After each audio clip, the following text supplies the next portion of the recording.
This is the hospital's home pen. It's so called because it contains 36 African penguins that can't be released back into the wild. And it's not called their 5-star hotel for nothing. The birds here can sun themselves by the pool, enjoy sushi platters, and generally live life to the max. Each of the permanent residents here has something special about them. Some have deformed beaks, others are missing flippers, and some are just too tame. That's like a mating thing. You're being very inappropriate.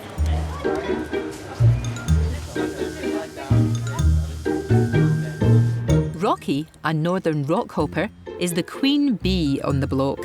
She overshot on a swim from a sub-Antarctic island and has recently adopted 2 swift terns as her surrogate children. Head rehabber Nikki finds it all very touching. She sort of follows them around and does that whole honking sound, you know, and it's almost like she's telling them off. And they talk back to her, and it just, the dynamic between them is so hilarious. And you can hear them in the background. They kind of twitter away to each other, and they're always together. And she follows them, and who knows what they're saying. She hates the African penguins, and whenever they're too close to her, she just wants to bite them. She definitely recognizes that she's different to the Africans, and she probably thinks that she's much more superior. And as a so-called ambassador bird, Rocky's one of the few penguins who are allowed to roam freely around the hospital. But she takes it all in her stride.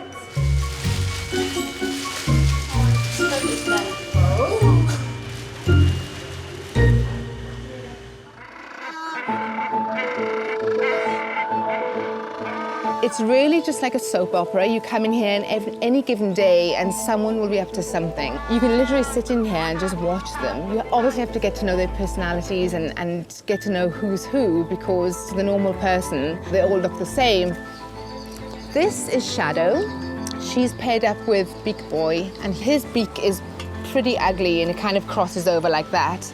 And he kind of looks like he's got this underbite going on. We've had some affairs and things like that happening here, where you go, oh, I thought that one was with that one, but they're kind of doing a bit of a swapsy. And just like humans, penguins come in all shapes and sizes. So the 2 interesting penguins we have in here, they're same sex, both female, and their names are Jill and Lambeth. They've been together for several years now. They have a really, really strong bond. Lambeth is easy to spot because she looks like a teapot. Her flipper is actually fused in that position from an injury. So it looks like she's just holding her spout up, if you like. And then there's this cool dude, Winston, the ladies' man of the pen. We've got Winston. He's with Kia, but he is a Casanova of note. And when he doesn't walk, he kind of has this jog, you know, but he is like the man in here. He's so gorgeous, very handsome-looking penguin. But he's been observed mating with other females as well. So poor Kia, I don't think she knows what to do with him. And she kind of tries to chase him back to the nest and try and keep him in the corner.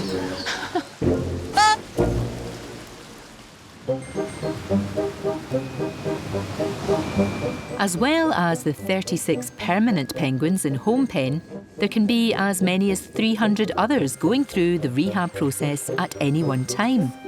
And once a penguin is thought to be healthy enough to return to the ocean, they are swum, weighed and tested to see if they're fit for release. One little bluebird, the name for penguins under a year old, that has captured the hearts of the staff but seems to annoy all the other penguins is Squeaky, as he never pipes down. A month or 2 ago, we got an abandoned chicken whose parents abandoned him because they were molting, so they couldn't swim in the oceans and get fish to feed their babies with.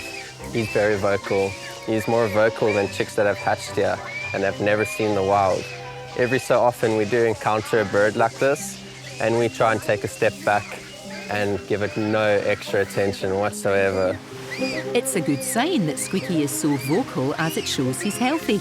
But the staff are concerned that he's only squeaking around people. Most probably won't be able to be released because it will come up to the beach and approach people for food.